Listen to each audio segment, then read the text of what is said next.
Comment choisir sa spécialité de médecine et pourquoi? Où exercer? Ou encore quelles sont les spécialités les plus demandées à l'international? Autant de questions auxquelles il faudra savoir répondre au moment des choix lors de l'examen classant national. La faculté de médecine de l'université Nice-Sophia Antipolis a organisé cette année, en collaboration avec les étudiants, son premier forum d'orientation et de réflexion, avec pour objectif améliorer l'orientation des étudiants en médecine, les aider à élaborer un projet professionnel et les renseigner sur les spécialisations et les cadres d'exercice. Un espace d'échange entre différentes générations, les étudiants ayant pu rencontrer à la fois des internes, des jeunes chefs de clinique, des médecins seniors, pour se poser dès aujourd'hui les bonnes questions. On a eu à la fois des gens qui ne connaissaient pas du tout la discipline et qui venaient pour se renseigner, et puis des gens qui commencent à déjà être intéressés et qui étaient plus dans des questions beaucoup plus concrètes sur comment se déroule une journée type, quelles sont les diverses activités, les divers débouchés. On a eu aussi une bonne partie des étudiants qui venaient pour confirmer ou infirmer leur choix de médecine nucléaire parce qu'ils sont intéressés par la spécialité et avoir plus d'informations concernant l'internat.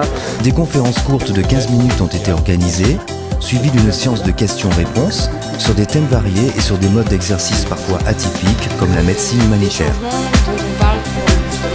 Au final, on a un peu une vision tronquée de chaque spécialité puisqu'on les voit à travers les livres surtout et on n'a pas l'occasion de passer dans tous les services, donc des fois ça nous permet de poser plus de questions. Je suis globalement allée voir des choses un peu généralistes, la médecine générale, la pédiatrie, je passe un peu en ophtalmo.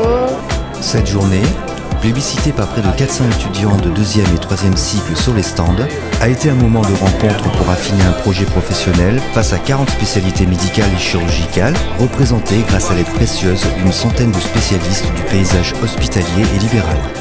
C'est bien de regrouper autant de spécialités et de voir vraiment du concret sur nos études, voir les perspectives professionnelles, les différents modes d'exercice. Même si c'est vrai qu'il y a essentiellement de l'hospitalier et c'est vrai qu'un peu plus de libéral ou de privé sur des cliniques, etc., ça montrerait un autre versant qu'on a moins l'habitude de voir, mais elle est hyper enrichissante et c'est super intéressant. Le rendez-vous est donc donné en 2019 pour l'organisation de la version 2 du Forum d'orientation et de réflexion de l'UFR Médecine, dans la bonne humeur et pour de nouveaux projets.